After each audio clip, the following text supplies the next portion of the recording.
Okay. Shivshankar గారు, రోజా గారి tweet మీరు వారవలేకపోతున్నారన్నదే ఆవిడ ఆవేదన. మీరు చేయలేదు, మేము చేసి చూపిస్తే మీరు తట్టుకోలేకపోతున్నారని. ఆమె ఆమె ట్వీట్లు ఆమె మాటలు ఎలా ఉంటాయంటే వర్మ గారు నాలిక మడత మాటలు మాట్లాడుతుందట. ఎందుకు అంటే ఆమెకి మంత్రి, రాష్ట్ర మాజీ మంత్రి, ఈ రాష్ట్రంలో మంత్రిగా చేసిందని చెప్పుకోవడమే ఒక దౌర్భాగ్యం. ఇప్పుడు ఆమెకి ఏం తెలుసు అసలు? ఆ బిల్డింగ్ వెనక చరిత్ర ఆమెకి ఏమైనా తెలుసా? ఏదో అలా జగనన్నను మెప్పించడానికి కోసం ఏదో ఒక పిచ్చి వాగుడు. వీళ్ళు హైకోర్టులో ఏం చెప్పారు? హైకోర్టులో ఏం ఫైల్ చేశారు? మేము టూరిజం కోసం కడతాను అన్నారు. ఎన్విరాన్మెంట్ ని ఏం ధ్వంసం చేయలేదు అని అన్నారు. సిఆర్జెడ్ రూల్స్ మేమేమి బ్రేక్ చేయలేదు అని చెప్పారు. ఇవన్నీ వస్తాయి కదా. ఎందుకంటే ఇక్కడ సిఆర్జెడ్ రూల్స్ కి టూరిజం ప్రాజెక్ట్ కి అయితే కొంత రిలీఫ్ ఉంది. వర్మ గారు, తెలివితేటలు వీళ్ళు ఏం చేశారంటే టూరిజం కోసం అని చెప్పేసి ఆ రిలీఫ్స్ అన్ని కూడా పొందారు. మరి ఆ బిల్డింగ్ టూరిజం కి ఎట్లా పనికి వస్తుంది? టూరిజం అంటే కొన్ని నెంబర్ ఆఫ్ షూట్స్ ఉంటాయి, సో ఎక్కువ ఉంటాయి, వీలైనంత ఎక్కువ సంఖ్యలో ఉంటాయి.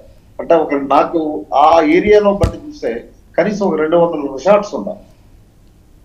కానీ అది మహల్ కదా, లగ్జీరియస్ ప్యాలెస్. అది లగ్జీరియస్ ప్యాలెస్. అది దాని టూరిజం అంటారంటే వీళ్ళకి వినబడదా కనబడదా? నాకు అర్థం కావట్లేదు. ఇప్పుడు జరిగిన తప్పుని ఒప్పుకోరు. వీళ్ళకి అలవాట్లేదు ఈ విచిత్ర ధోరణి. ఈ దీనివల్లే వీళ్ళు 151 నుంచి 11 దిగారు. ఇంక ఇదే కంటిన్యూ అయితే నెక్స్ట్ 0కి పడిపోతాం. ఇప్పుడు దానికి అంత లగ్జీరియస్ గా కట్టే స్టేజ్ లో ఆంధ్రప్రదేశ్ రాష్ట్ర ఎకానమీ ఉందా? అంటే 500 కోట్లు ఇచ్చి 3 బెడ్రూమ్లు కట్టారండి. 3 బెడ్రూమ్లు అంట, ఒకటి ముఖ్యమంత్రి గారు వారి సతీమణికి అంట, మిగతా 2 ఇద్దరు పిల్లలకి అంట. ఓకే శివశంకర్ గారు, 500 కోట్లు కాదు, ఇప్పుడు వరకు 500 కోట్లు అన్నారు. ఈరోజు తెలుగుదేశం పార్టీ కొత్త అధ్యక్షులు పల్లా శ్రీనివాస్ గారు 700 కోట్లు అని చెప్తున్నారు. ఆయన అవ్వచ్చు, ఎందుకంటే టెంటేటివ్ ఎస్టిమేషన్. ఇప్పుడు వాళ్ళు అన్ని సీక్రెట్ గా పెట్టి కట్టారు కదా. అసలు మమ్మల్ని ఎవరిని అక్కడ వెళ్ళలేదండి. అరాచకం ప్రజాస్వామ్య దేశంలో లేవు మేము. మా పవన్ కళ్యాణ్ గారు వచ్చేటప్పుడు చూడడానికి వెళ్తామంటే పోలీసు నిర్బంధం, విపరీతమైన నిర్బంధం, చూడడానికి వీల్లేదన్నారు. చివరికి ఆయన వెహికల్ మీద దూరం నుంచి చూసి ఒక వీడియో తీసుకున్నారు. అంటే అంత ఘోరాతి ఘోరం. ఒక ప్రతిపక్ష నాయకుడు, ప్రతిపక్ష పార్టీ అధ్యక్షుడిని వీళ్ళు ఎలా చేయలేదు.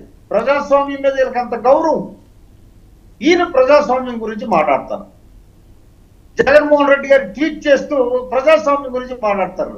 ఏమంటే ఇప్పుడు గుర్తొచ్చింది ఆ ప్రజాస్వామ్యం. తమరి 5 సంవత్సరాల కాలంలో ఏమైంది ప్రజాస్వామ్యం? ఈ రాజ్యాంగం ఏమైంది? ఇప్పుడు గుర్తొస్తున్నాయా? ఓకే, అంటే ఈవీఎంల మీద మీ పరాజయానికి కారణం మోపుతూ ప్రజాస్వామ్యం గుర్తొచ్చింది ఈయనకి. ఓకే, ఈ మాటలు ఇవన్నీ గమనిస్తున్నారండి ఆంధ్ర రాష్ట్ర ప్రజలు, గమనిస్తున్నారు.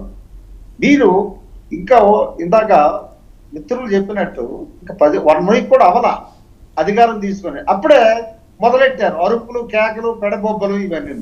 అంటే మీరు మీ ఓటమిని అంగీకరించలేకపోతున్నారు, ఓటర్లు ఇచ్చిన తీర్పుని డైజెస్ట్ చేసుకోలేకపోతున్నారు. డైజెస్ట్ చేసుకోలేకపోతే కడుపు అంటే ఎవరికి వస్తుంది? వైసీపీ నాయకులకు వస్తుంది. మీరు ఇమ్మీడియట్ గా జెల్యూషియల్ టాబ్లెట్స్ అందరూ సంప్రదించండి అని నారాయణమూర్తి గారిని వాళ్ళ నాయకులందరికీ మీ ద్వారా తెలియజేస్తున్నాం. ఓకే నారాయణమూర్తి గారు,